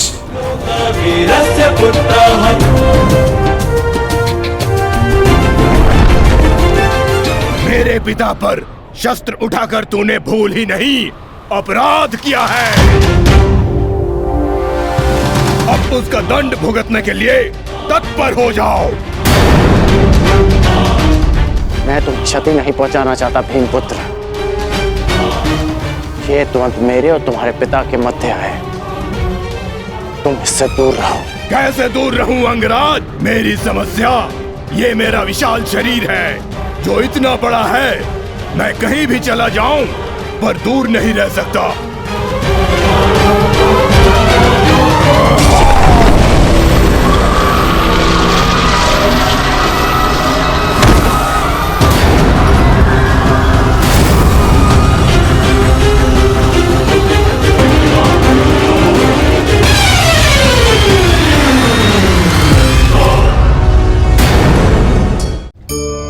हम सब जीव हैं, अर्थात जीवन जी रहे हैं और जीवन जीते समय उसके पश्चात की कल्पना भी करते हैं कि मृत्यु के पश्चात हमें स्वर्ग मिलेगा या नर्क, अप्सराओं का नृत्य देखने को मिलेगा या यमदूत हमें दंड दे रहे होंगे। परंतु एक प्रश्न सामने आता है, कभी ऐसा हो सकता है कि मृत्यु किसी और की हो और स्वर्ग हमें मिल जाए? नहीं, हमें स्वर्ग और नर्क हमारी ही मृत्यु के पश्चात मिलेगा। अर्थात यदि फल पाना है तो कर्म स्वयं को ही करना होता है। केवल सोचने से कुछ नहीं होता, स्वप्न देखने से कुछ नहीं होता। उसे पूर्ण करने के लिए स्वयं ही परिश्रम करना होता है। तो उठो, जागो और लक्ष्य की प्राप्ति तक संघर्ष करो, क्योंकि यही एक मार्ग है स्वयं को संतुष्ट करने का, स्वयं को आगे बढ़ाने का।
परिचय देकर स्वयं का परिचय भूल गए घटोत्कच?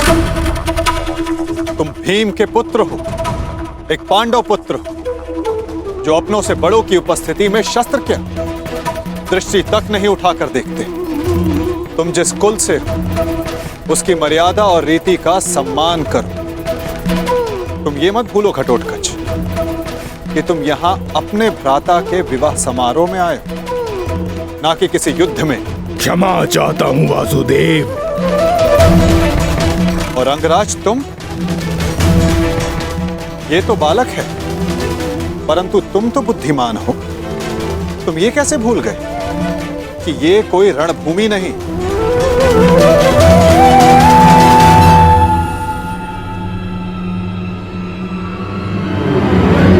और आप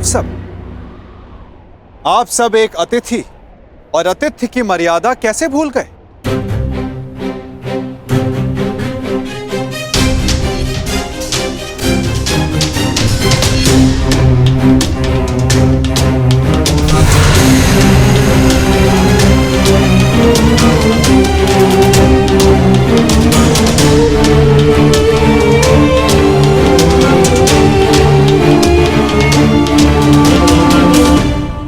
प्रणिपात पिताश्री।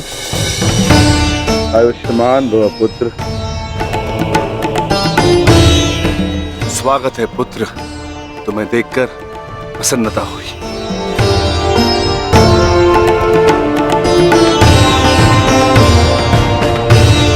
अब चिंता की कोई बात नहीं। अब आप सब विवाह स्थल की ओर प्रस्थान करें।